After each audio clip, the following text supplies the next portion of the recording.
Aloha Friday, everybody. Thank you for being with me tonight. We're about to get into this leadership and music stuff. And I'm so happy to have Carrie and Blamah here. We're going to cook it up. We're going to talk about leadership and music. A little twist. There's something that they use. They have some type of musical flavor, and we're going to share that as well. And a couple of stories of how we got here. I'm so excited. Blamah, Carrie, thank you for being with me tonight, brothers. I really appreciate you being here. And let's get in it. Give me a little bit of background about what you're doing. Blamah first, and then Carrie. Yes, thank you so much, Enrique. Really a pleasure to be on today's program, man. Really feel honored. Yeah, just to give you a little background on what we're doing and myself. My name is Blamah Sarnor. Background is live in the Philadelphia area. Grew up born and raised in the Coastal area, and me and my partner Carrie, we're on the line today. We got connected. Enrique, we got a chance to share a little bit about what we're doing, and we're really passionate about bringing change and transformation to the corporate space. Really as far as leadership, as far as vision, connecting the vision with the employer with the employee. Reconnecting that vision. Right now you're hearing a lot of things in the news about. They're called the Great Resignation, right? A lot of people are dissatisfied. They're not really feeling like they belong. Their voice is not being heard. And me and Carrie had discussions about this. I've been having this pressing feeling for a while that things had to shift, but it had to be outside of the box. I'm a creative. My background's in music and in creative, as far as in the arts and digital marketing and design. And so I started speaking to Carrie, and I was like, "Hey, man, wouldn't it be cool if we could, be able to really, really help to bring, use the power of music to, to not only bring cohesion and unity, but also use the power of sound to be able to identify, the health of a culture in a corporate space or in a company or organization, whether it's in government or it's in business or in a sports team." And I was like, that'll be really exciting. I've always been fascinated with emotional sentiment and how you can measure it using tools like Facebook, LinkedIn, Instagram. You give a heart, you give a thumbs up, you kind of see how people are feeling and where things are going as far as where they are in the moment. And I was like, why couldn't we do that through sound? Why couldn't we do that through music? And so I connected with one of my good buddies in college during the height of the pandemic in 2020. And he's a musician. He's a traveling musician. And we connected through college. And I was part of a couple bands, and that's how we got connected. And one of my good friends, he played with his band. I was like, hey, how's everything going, man? And he's like, it's been really challenging. And he's like, it's been difficult, not able to tour. And, I love just being able to engage with the crowd. And that's how I am, even to this day, I love to, perform. I also like to do things as far as speaking, because I'm really big on getting that feedback. And I was like, there's got to be a way I can leverage my passion for technology, music, culture, and sound, and to find a way that we can put that together. And that's how me and Carrie begin to formulate the ideas around what we're talking about today, which is our platform called CultureRiff, which uses artificial intelligence, machine learning, and sound and music to help to bring cohesion in the workspace and help companies to really align their vision with their employers and employee. Well, I tell you, that's as a musician myself, we're going to go around here in a little while and talk about music itself. But yes, as a musician, and I'm thinking in terms of orchestrating a piece, right? Mhm. You have all these little moving parts, all these people playing their own instrument. Yes. But at the end of it all, you have to have a song. And That's I'll right. tell you what, if one of those instruments is out of place, it doesn't matter if 99.9% of you're gonna hear it. If now typically in the audience, they can't tell, right? They just listen. But if you have a trained ear or somebody in there that knows how to play and knows That's what right. music should sound like, they can pick it out, right? And That's so right. I love the fact that you're taking something that is part of you as a whole Mhm. and bringing that and bridging it to culture and organizational structure and how people commune with each other, right? Work with each other, because it truly is the essence of music. Things have to flow with each other. Things have to get in. You got your tenors and your altos, and you got your melody, and you got Yeah. your main, your main, how you call it, chorus, and Yes. all of these things are different by themselves, but once you put them together, you're Mhm. talking about, it's the stuff that makes us, uh you're That's like, all right. right, Catch the you vibe. nod your head, and everything's flowing smooth. And so Kerry, Yeah, let's, how you let's doing? get you in here, because brother, you got a story that I want to dive into here in a little bit, but give us some background about you and what you're doing. Great. First of all, man, it is a pleasure to be on your platform. Love what you're doing. I love what you've put out to the universe and the energy that you're putting out, man. This is really phenomenal. Um, to everybody, my name is Kerry Rivers, and I'm in the Atlanta, Georgia area. And my background is quite a few things, but really promotions and really helping to reveal, the truth and the authenticity of a person. I am a musician. I've been around music all my life. Just my dad was a quartet singer. Had many aunts and uncles that just really really delved into different genres of music, and I just really didn't have a choice of how I grew up around it.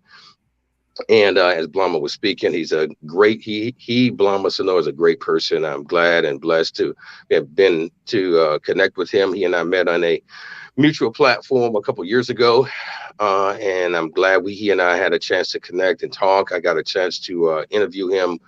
I had an internet radio station and got a chance to connect with him even more. And we just really started to collaborate in our gifts and what we could bring to the world through music, through conversation, through his digital marketing platform, and it just really kind of went from there. And currently, right now, I'm running an online magazine.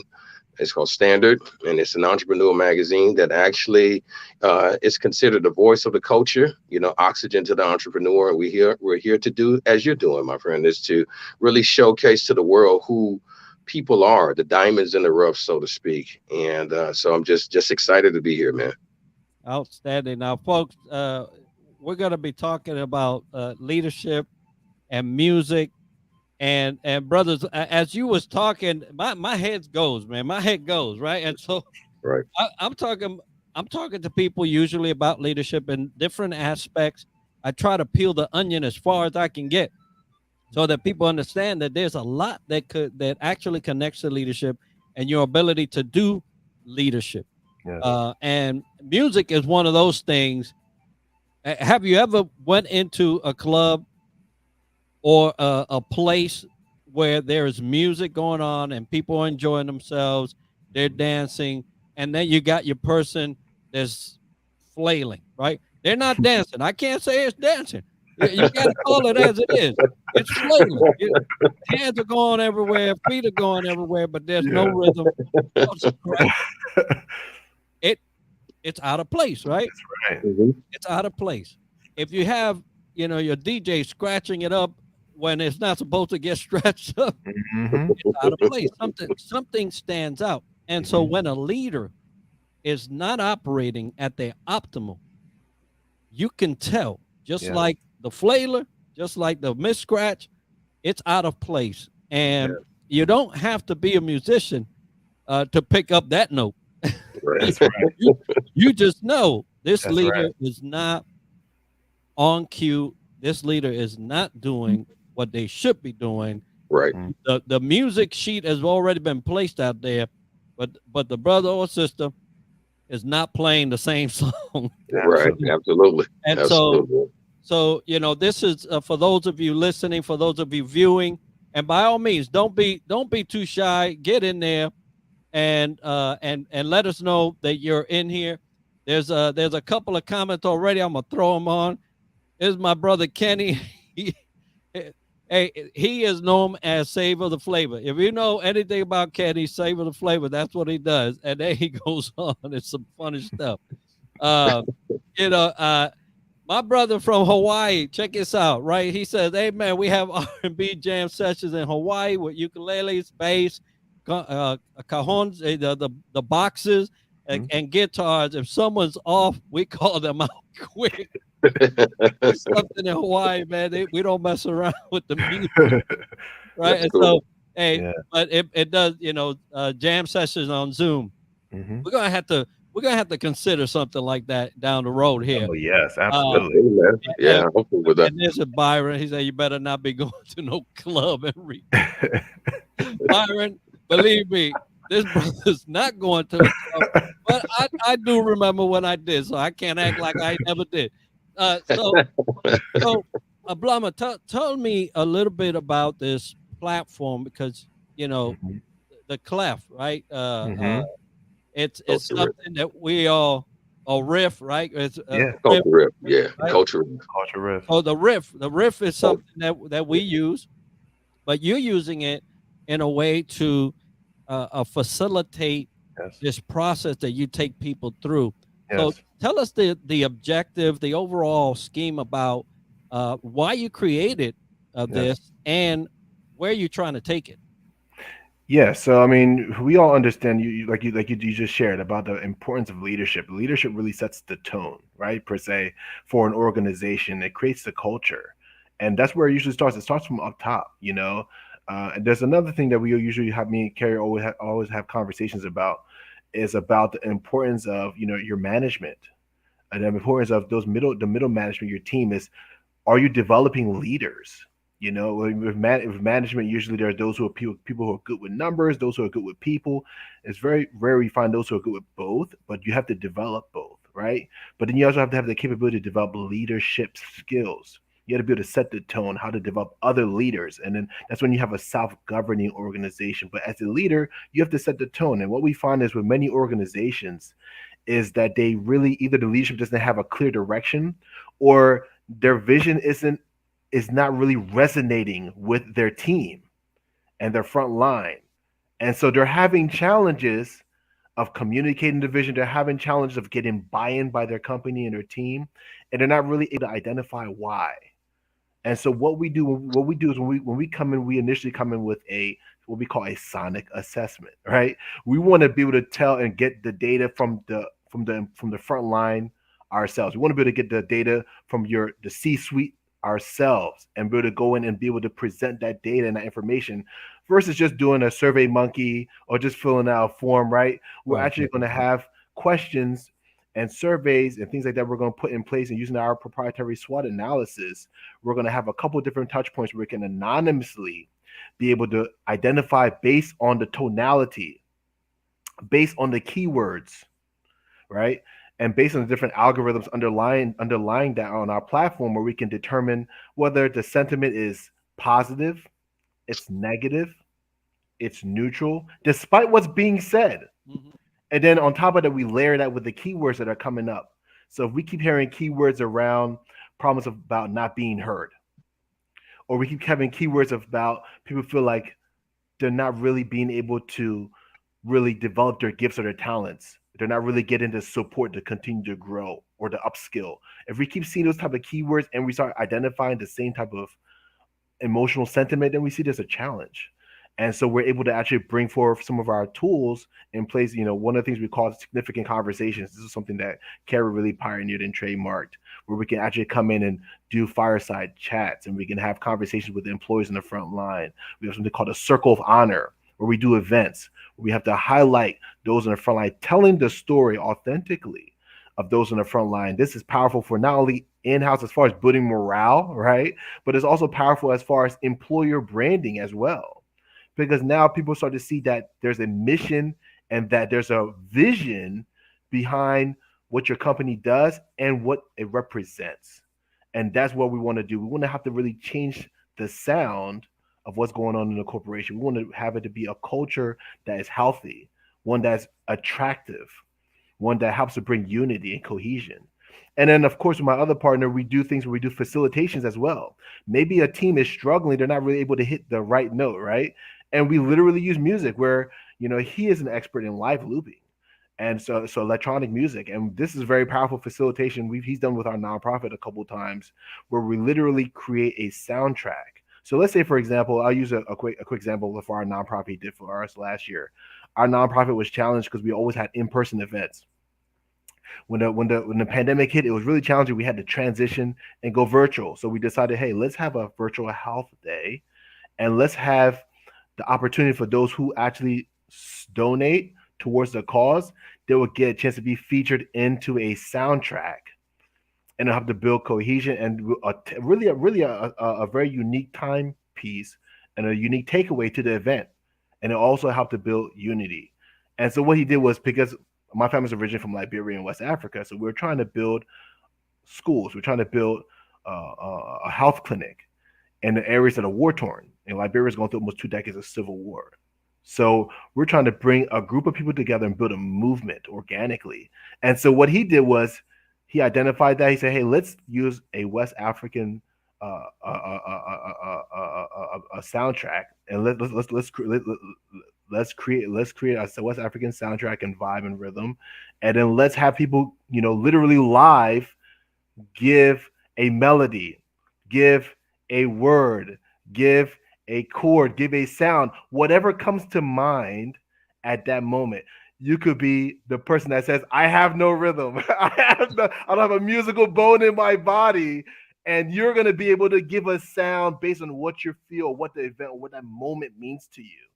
And so he did that, and we've created a live song, a unique piece, and everyone felt heard. Everyone felt like they were part of something very special. And then at the conclusion, we got a chance to listen to it. We each got a piece of that, and then we got a chance to share live why we gave that melody, why we gave that sound. And it was a really powerful exercise. It brought a lot of it brought a lot of bonding to our team. But then to those who got involved and supported the campaign, they felt like they were part of a movement. They felt like, man, I was a part of this. This is a big milestone, and there was a moment that they will never forget. That sounds like their own "We Are the World." That's yeah, pretty much. They created their own music, and for folks, if you're listening, this CultureRiff is and if you talk about riff itself, by the dictionary, it says a short, repeated phrase in music, right? It's repeated. It's what is coming up more often than you think. Yes. And you're not listening for it because, we mentioned earlier, in a song, a trained ear can pick up repeated offenses to music, right? We can say, "Oh, brother, you off, man. You're supposed to be playing this note, and it's flat," or, "Hey, that's sharp," and so you could pick that stuff up. I love what you are doing in terms of coming in. Hey, give me access. Let me analyze this thing. Let me do some sound check, right? Yes. And we always do a sound check. Yes. Make sure nobody's bleeding over another, or somebody's echoing, or somebody's too high, or the monitors are not picking you up right. We always do those things so that the performance, and that's where it's key. So the performance is flawless, right? Where your people come out of that venue saying, "Oh my goodness, that was the best show I have ever seen." And for leaders out there and CEOs and executives, I guarantee you that either the people going to your company for services, or what, they're either saying this was the greatest show on earth, or when can I get out of this contract? That's it, Wow. right? That's Or interesting. how long do I have to endure Yep. this off key note? Yep. How long? And then you mentioned, Blamah, the great resignation period, people that are just, I'm done. And I remember once this was starting, I had said, it's not the great resignation. It's the great, I'm done with your poor leadership. That's what it is. That's the truth. That But, is the truth. but Carrie, your take on this whole thing, and your performance of bringing in different people and thinking, your thought process to say, hey, let's bring something in that they can participate in, but make it close to their heart, because that's what you did.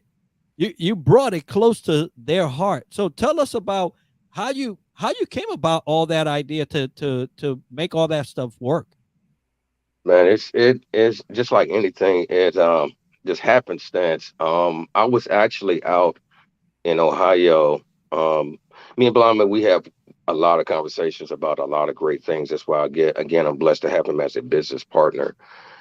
And I happened to be out in Ohio, sitting around at a nice little bar area, lounge area in a hotel, just kind of relaxing. And I was having a conversation with someone, and he said, you know what, man, there's so many opportunities out here that sometimes they'll just walk up on you. And literally 10 minutes later, somebody walked up and had a sit down right beside me. It was a regional manager of a huge construction company. And we ended up having a conversation, just talking, and he began to share with me what their company offers and what they have, and but how the community, or how the outside world had no clue about what they offered. And I'm just like, well, the problem or the issue is that you guys don't have any type of brand awareness. No one knows who you are. No one knows who you are because you haven't communicated properly who you were. And at that point, when he and I started talking even more, I had an idea, and I shared it with Blamah. Like, let's kind of have a sit down on what can we come up with, what can we create that can help companies, really, really explore the opportunity of sharing their brand to the world. Especially a lot of prehistoric companies or construction companies or any type of companies that need help with sharing their true story. And so that's where portions of CultureRiff start to come about, with sharing the significant conversation part. Just really coming in and really having to sit down, building up somewhat of a case study, and sharing with the world your authentic story of who you are and what you can offer. And then he and I, began to share more and begin to take a look, around on what was truly happening in the traditional 9 to 5 space. That the great resignation that we talked about. I was interviewing and having a conversation with an HR leader here about 2 days ago, and she called it the great option. People have now an option of whether they want to be here at the 9 to 5, or if they want to be somewhere else. So, he and I started to take a look at what was going on. And from there, we peeled back, as you said, my friend, peeling back a little bit of the onion, and started realizing that a lot of companies, that the outside communication comes from a place that the inside communication hasn't really, really been the best. You work from the inside out, not really from the outside in. Mhm. And so we just really started looking at what was going on. And, ironically, at the same time, I had a friend of mine where their employees was having an issue with understanding the brand vision of the employer. So then we start tacking on and building from there. And so that's thus CultureRiff, was born, where we are here to help curtail those feelings, and with our business and with our business model and what we're doing, we're here to break down the walls of each department so we can get a clear understanding and help each business have a clear understanding on how to pivot from where you are into where you want to be. So that's how that started. Outstanding. Well, folks, you may be wondering, what does music have to do with leadership? And we've had a good conversation so far, 25 minutes. So, but I want you guys to share your musical background, Mm. because it is the pinnacle. That's the connector to your ability to use music to bring people to where they should be. So Blamah, first, go ahead and share with me your music journey, and how you got to where you are. Yeah, so I've always been a lyricist. So a lot of my background is coming, poetry, spoken word, and then the hip hop, and then writing. And so I was part of maybe two or three different bands growing up. Was part of a rap slash jazz band. So that was one of my kind of live bands. One of my favorite bands growing up was still one of my favorite bands out in the Philadelphia area called the Roots. And they're probably one of the most amazing like live bands where you combine hip hop and live music musicianship. And I've always loved my favorite, of course, MC is Black Thought.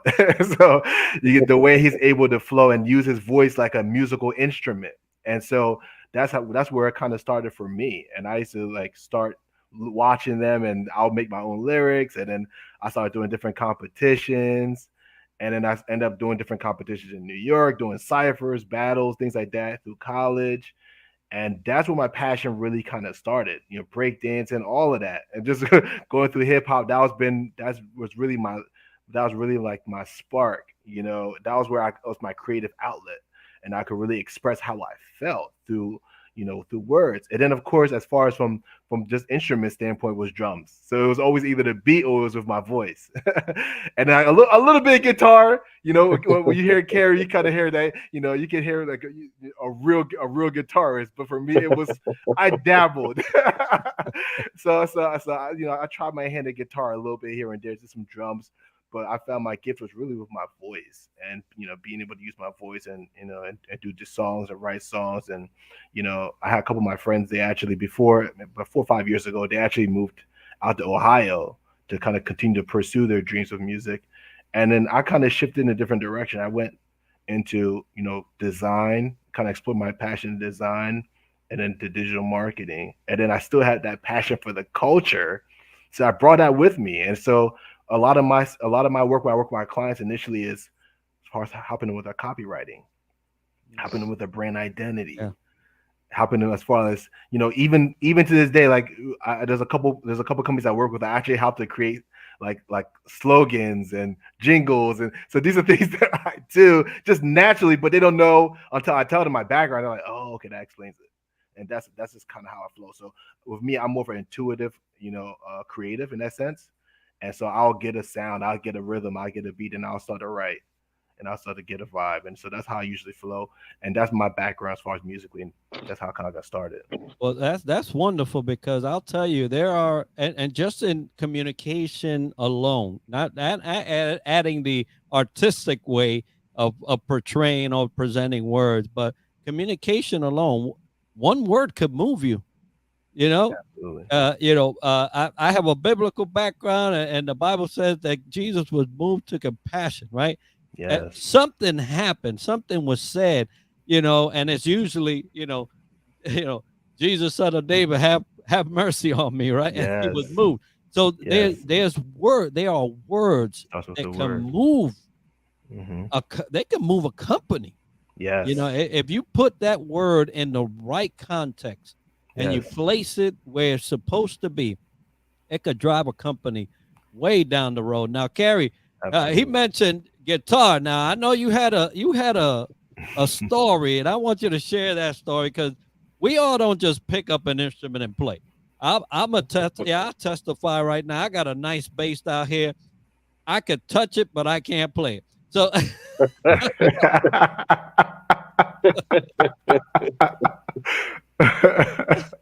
Wow, man. Um, but first of all, again, man, Enrique, I really enjoy your platform. This is great. This is really, really awesome. And the conversations that you're giving and you have given, I got a chance to see other things that you've done. I really am honored to be a part of this. This is great. Um, So my background is music. Like I come from a musical family, and my like I said, it started from where I come from. My dad, was a quartet singer. In yesteryears, been a great singer, great preacher. He went from quartet singing to preaching, but his some of his caliber. I'm gonna share his caliber a bit. Like he was in a huge contest years ago. As a young man, him and his group, they would travel and sing for the Gold Cup, and my dad's group won the Gold Cup for 7 years in a row. Phenomenal singer. He sung on the same stage with the some of the greatest quartet groups, Pilgrim Jubilees, Mighty Clouds of Joy, Oh, Dixie man. Hummingbirds, the Bly Boys of Alabama. This is where I come from, and understanding music, man, was just really by default, and just really coming up with people like that, uncles and aunts who were in the R&B genre, guitar players and people all around me. So it's just really phenomenal, time for me growing up.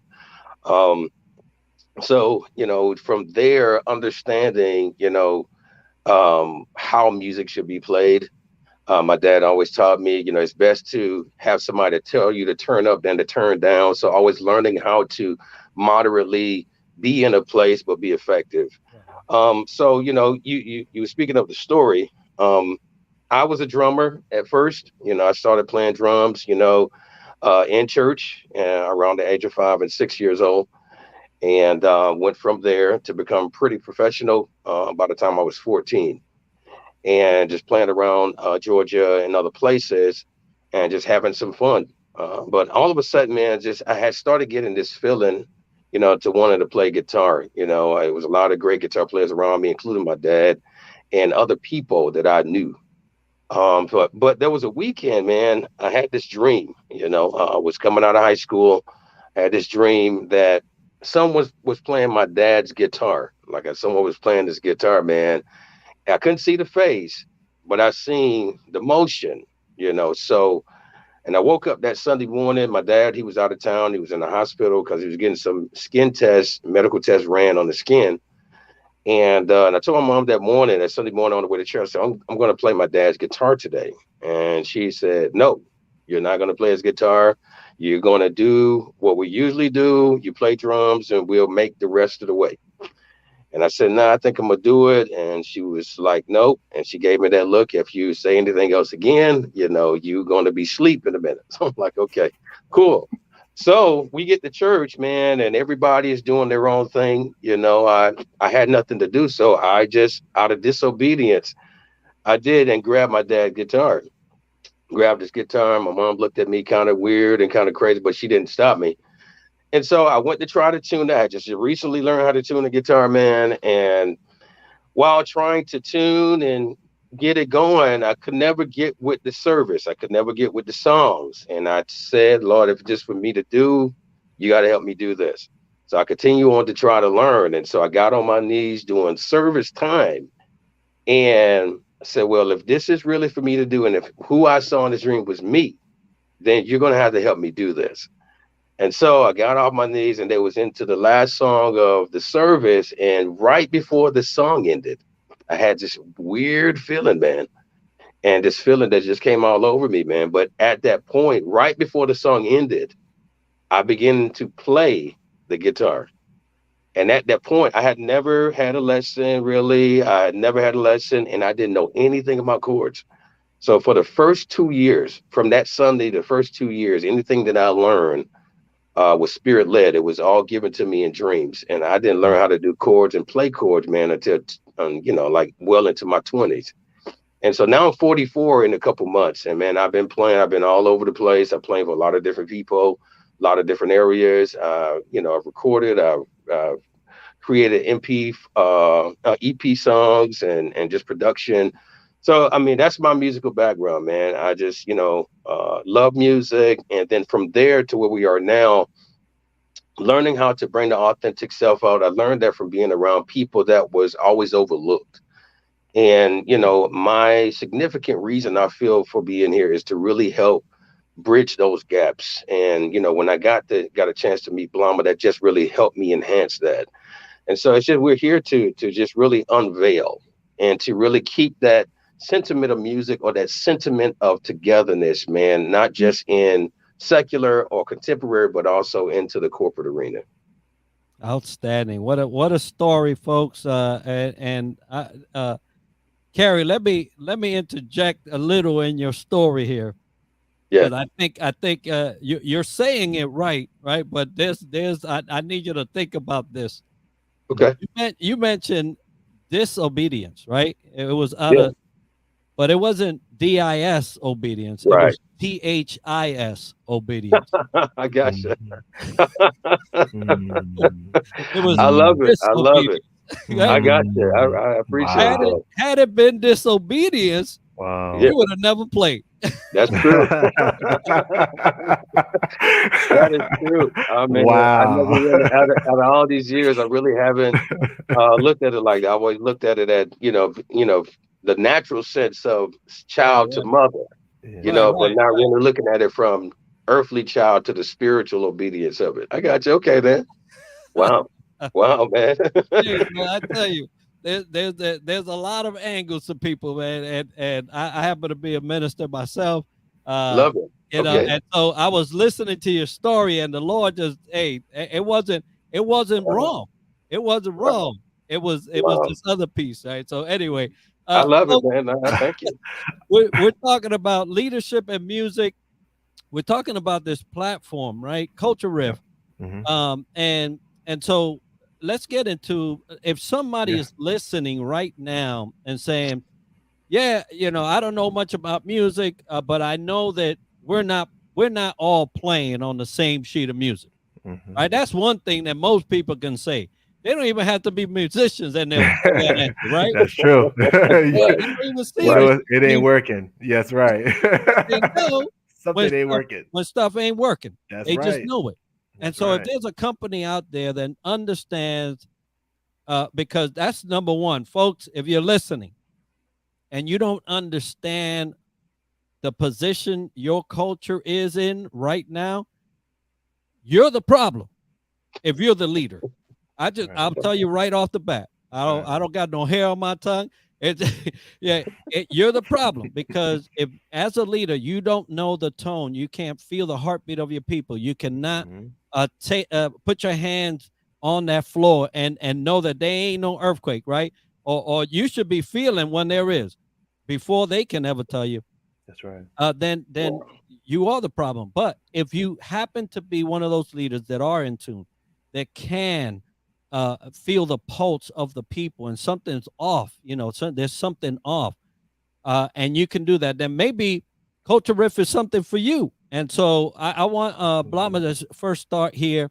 Um, what are some of the symptoms that people experience before you come in there and make all the music right?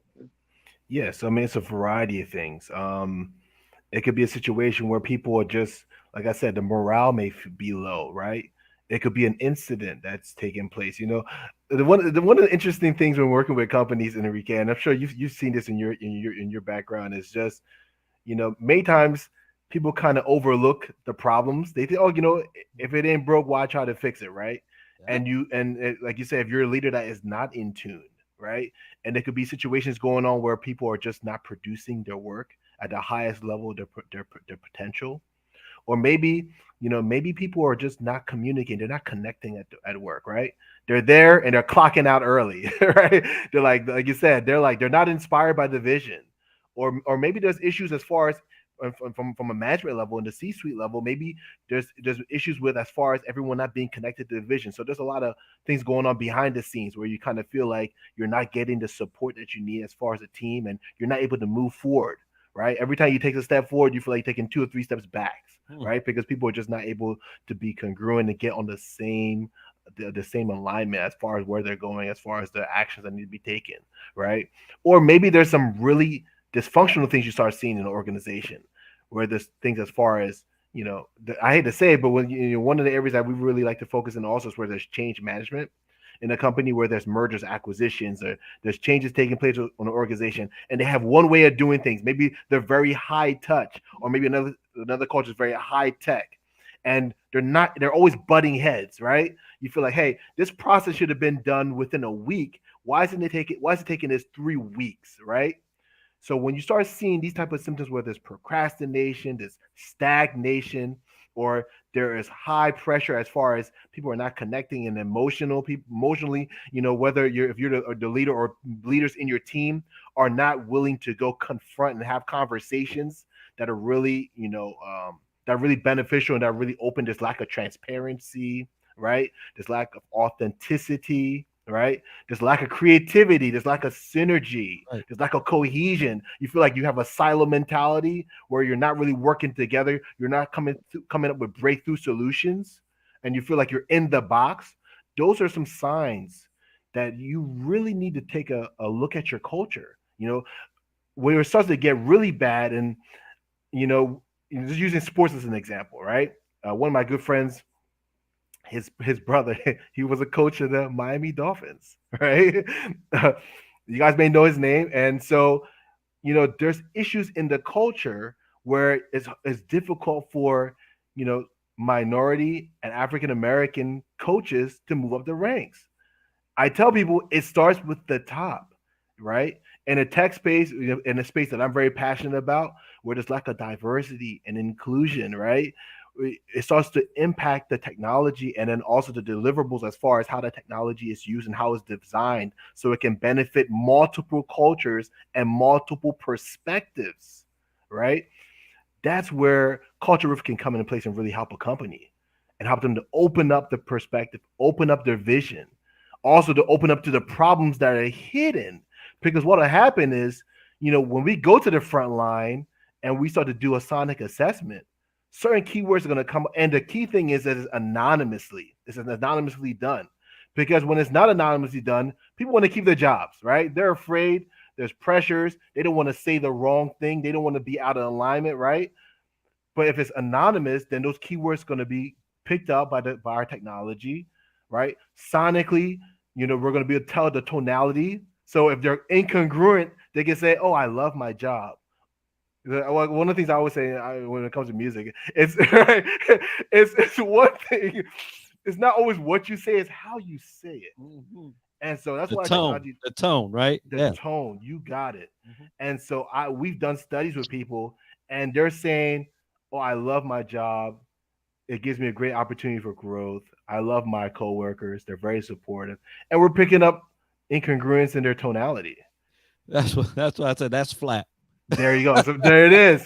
And so something needs to be done. So first of all we need to see, okay, these are the challenges we're facing, and then on the other element we're developing on the machine learning and the data science side, we want to be able to pull different types of separate types of data in. And that's the other element we're working on going forward, where we can utilize surveys, utilize chats, utilize emails, and then use algorithms, things like that, to start to create, as far as different data insights that can help you to get a clear picture of what's going on with your organization. And so, what I say, Enrique, is if you're starting to feel like, things are just, you're not clicking, you're not in sync in your organization, you're not connecting, right? You don't feel like one. You don't feel like you're all on the same mission, right? Or for your employees, when they wake up to go to work, they have this huge pit in their stomach, like, here we go again. Or maybe you as the leader, you have that pit in your stomach. Hey, right? I was there. Okay. These are things that, intuitively, these are things that are, like I say, these are subliminal things. These are not things that you logically pick up. These are things that you feel emotionally. You feel like in your spirit, like something's not right. And as a leader, you should be able to pick up those things. But even if you get an inkling just from the data, and you're looking at things as far as, people taking off vacations, how many times people are not showing up at work, and like, you start seeing these red flags start popping up. And that's a time when you probably want to give us a call and have us just do a facilitation with you, do a SWOT analysis with you. It's a painless process. It's awesome because people get a chance to give streams of consciousness. They're not having to write down things, and we can pick up on a lot of things anonymously that can help you to kind of say, okay, look, we got some issues here. and how can we go forward and address them? And that's the beautiful thing about what we do, Enrique, is we don't just say, okay, here's the problem, okay, now what? Right? Many times people fill out the mail surveys and say, okay, we're always at this level. We're kind of, in the middle pack. We're not too bad. We're okay. We're doing okay. We say, hey, look, these are the results, and here are some proposed solutions, and here's how we can start to make changes. I tell you that it seems like a very wonderful approach at getting to the bottom of the things that are not outwardly apparent, Yes. right? Because I think about when you talk about Sonic, I was thinking about those people that just could stay there and say, "Do do you hear that?" Mm. And you're like, "I don't hear nothing. Don't ask me. I used to work on a flight line. You ain't gonna get much from me." Right? My hearing's gone. But there's some people who are like, "Do you feel that? Yes. Do you hear that?" And those are that. Hey, which way do I need to run, bro? Tell me so I can I can get down the road here. Yeah. Because it's like that, and I'm an oceanographer by trade, so I automatically think about tsunami. You start seeing that water go away. It ain't so you can play in the sand. That's not what that's for. Right? It's time to run. Something's coming. Right? Something's coming. Something's coming. Yeah. And typically, people and as much as we tell that story, there's still thousands of people who die on the seashore because they did not take the cue. They did not see, that it's not supposed to retrograde out about a mile, without something coming back at you, right? It's a terrible thing. But in companies, they suffer the same fate. They can't see the cues. They can't see what's naturally not supposed to happen, and then say, "Hey, we need help. We got to get down this road." So, Carrie, I wanted to ask you. You guys come in, you set these things, you bring them to an awareness, you get them to realize, hey, there are some areas we need to talk about. What are some examples that you've seen of pre and then the results? People may say, wow, this was crazy. This was crazy. More of a testimony of what you've seen going in and then coming out. Well, being able to share that, Enrique, is awesome. Situation that I was presented with, that we presented with before, where a young man, we had opportunity to talk and share, and I was able to listen to the story of how was very disgruntled with what being presented to them, how their voice hasn't been heard, how the conversations hadn't been heard, and being able to hear and sit down and position ourselves to just kind of take note of what needed to be done, and then at that point being able to share with them how just a mere conversation, man, just a mere conversation of sharing with them how this looks, from that point, understanding that it's not really, you know, huge semantics is a situation to whether if you just listen to what the employee is saying, and then just really, really just kind of taking a look at that, Enrique. Just being able to present to the C suites and present it to a lot of people that are in leadership, letting them know that if we just kind of share with them, just having that, not just a regular town hall meeting. Come to find out, a lot of town hall meetings that are being had in a lot of companies are not really there to, talk about the very essence of an employee and what they having to share. They're talking about numbers. Um, they're talking about what the company can do as far as bringing in other finances, what our sales teams can do, or what they've been doing, or how they've been positioning themselves to work a little harder, but not really hearing the heart of what is needed to be, said. And so just without really having to share the name of the company or the name of some of the associates, is just understand that we were able to come in, listen to the heart of these employees, position them, to allow the bigger people that are over them to hear their hearts, and then after that understand that, okay, well, it's very important and very significant now that if we don't take care of this small cancer now, it's going to actually uproot itself into different departments. And so being able to deliver that, like I said, without having to say so much about, the company and the people, just know that being able to deliver what we have to them, they were able to hear, understand, and move forward. And that and obviously, yes, part of these anonymous and Yeah. anonymity is trying to keep names out. But I'll tell you that um, there's a key player in whether uh, your assessments and your work goes all the way, right? And it's Yeah. typically leadership. I was Yes. telling folks this week. I had a training and I had a speaking engagement.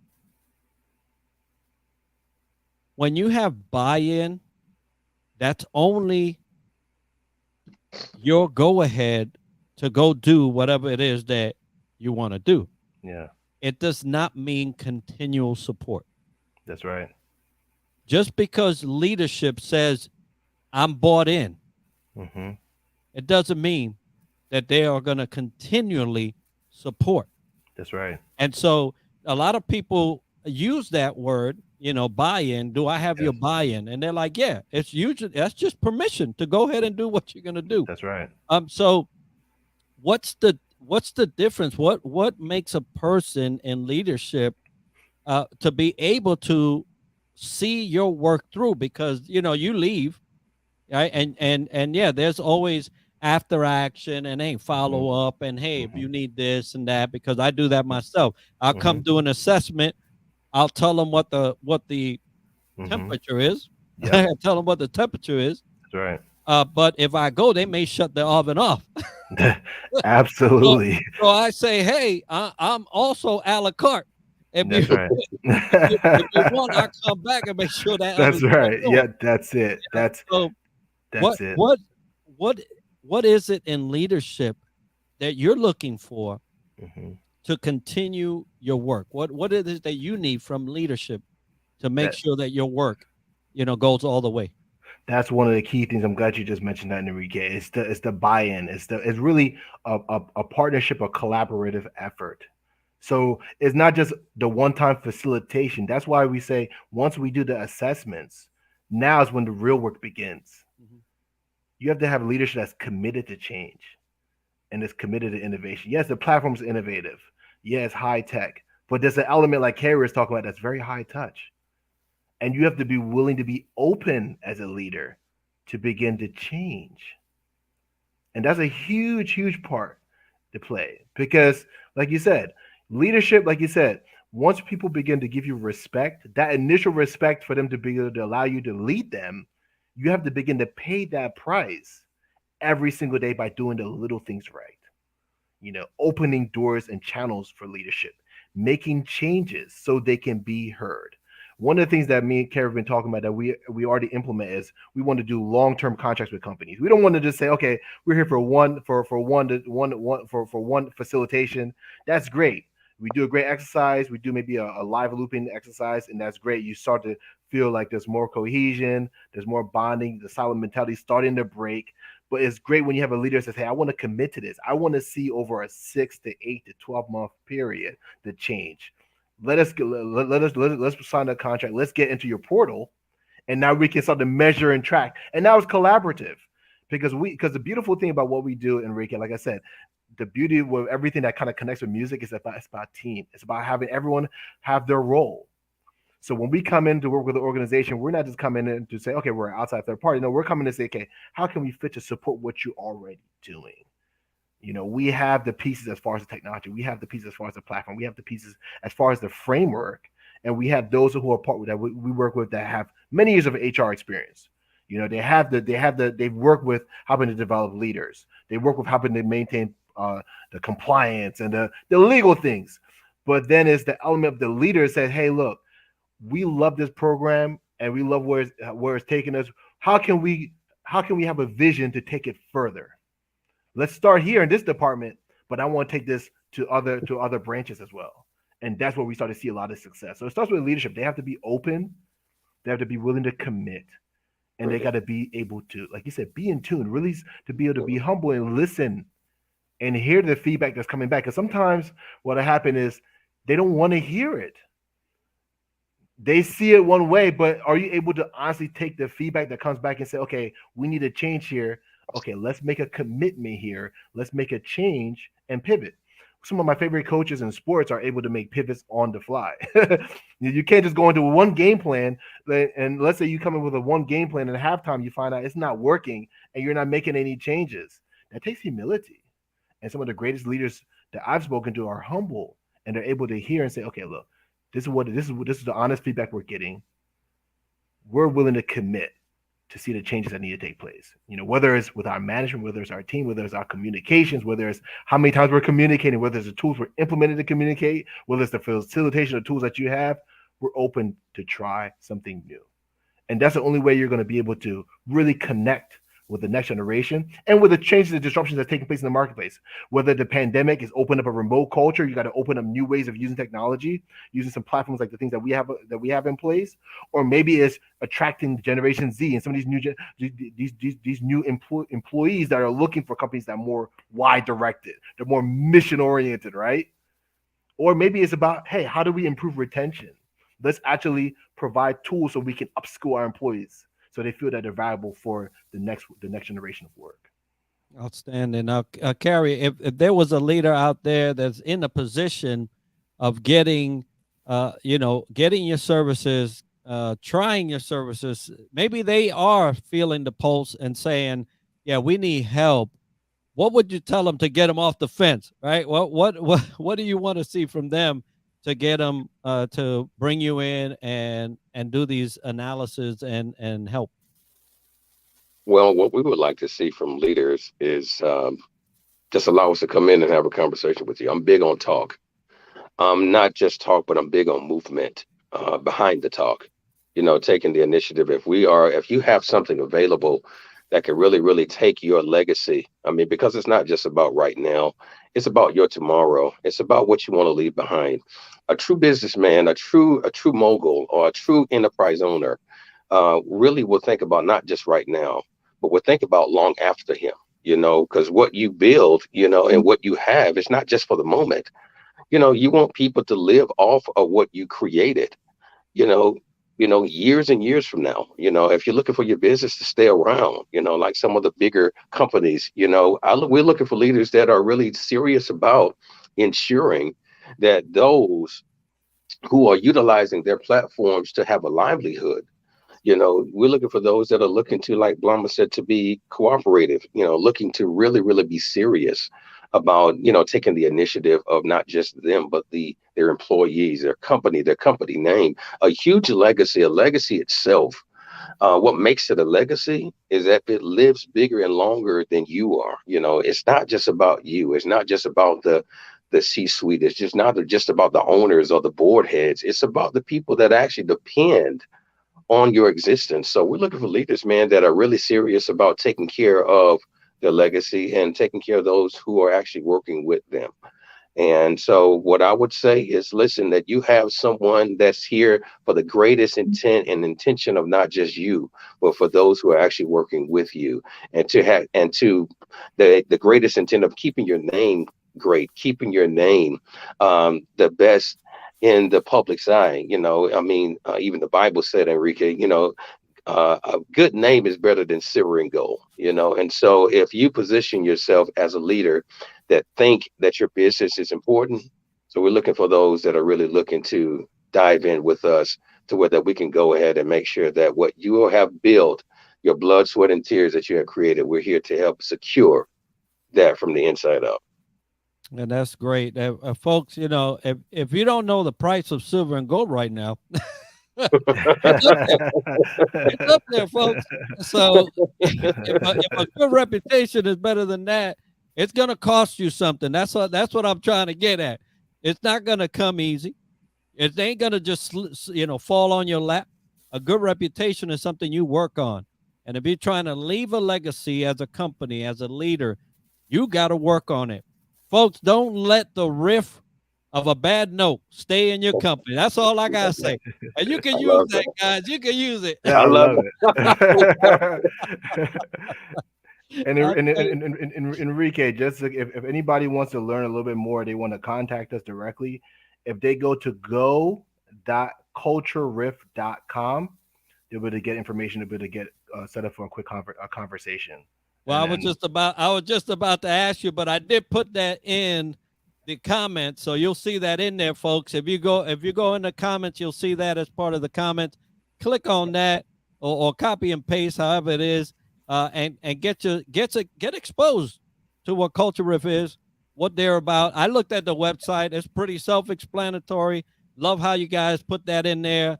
I felt good with the information I was getting, and so any leader should be feeling good about the information they get.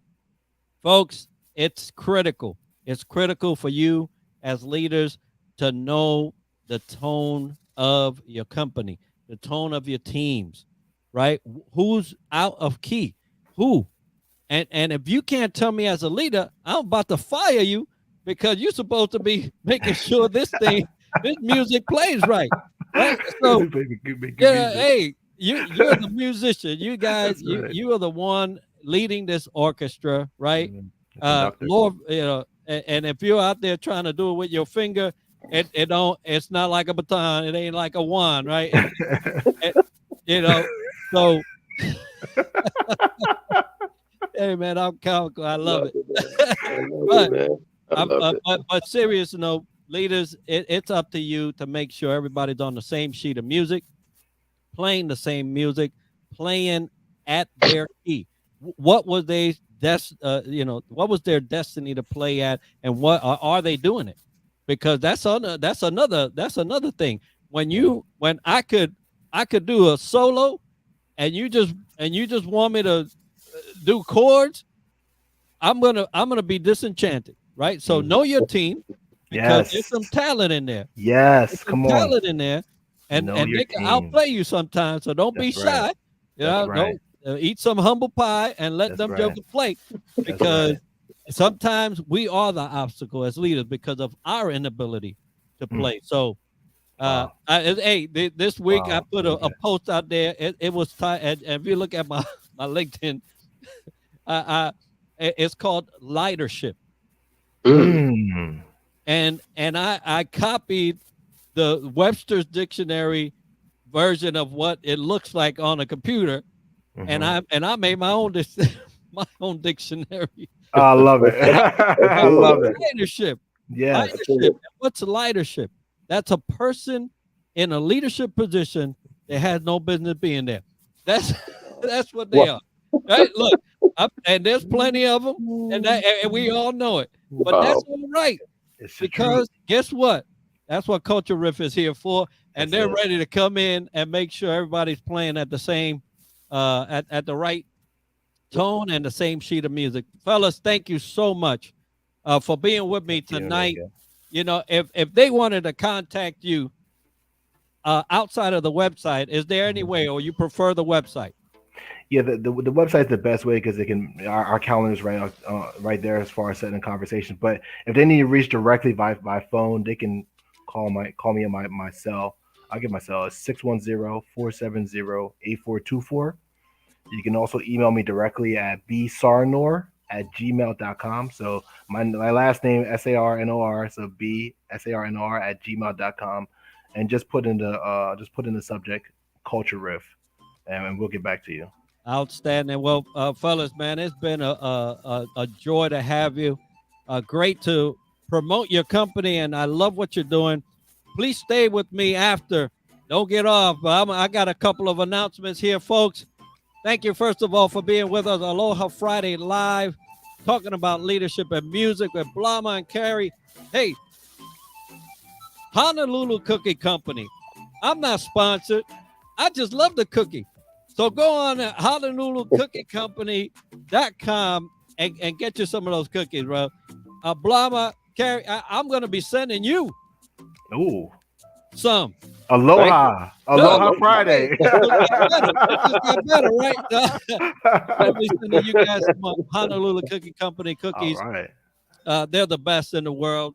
I'm biased because I grew up in Hawaii, but that's all right. Hey, Oh, good, man. hey, check it out. Another thing, which we're going to be here in Orlando, and it is Podfest Expo, May 26th through the 29th at the Hilton Orlando. I'll be speaking out of all people, and I'll be talking about and teaching about LinkedIn Live. That's what I would be doing on Thursday of that week.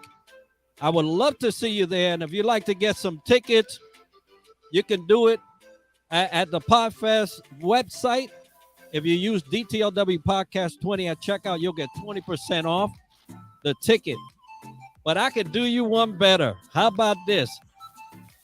5 listeners. I have 5 tickets for 5 listeners that would love to go to Podfest. You'll be going there with me. We're going to be hanging around. We're going to be doing all kinds of stuff. 5 listener tickets at to Podfest. DM me. If you've subscribed to the YouTube channel or the podcast, we'll talk about getting you there and having a great time. Fellas, thank you once again for being with me. Everybody, Aloha Friday. It's been great. And we would love to see you next week where we have another guest and we'll dissect leadership from another angle. Aloha, everybody.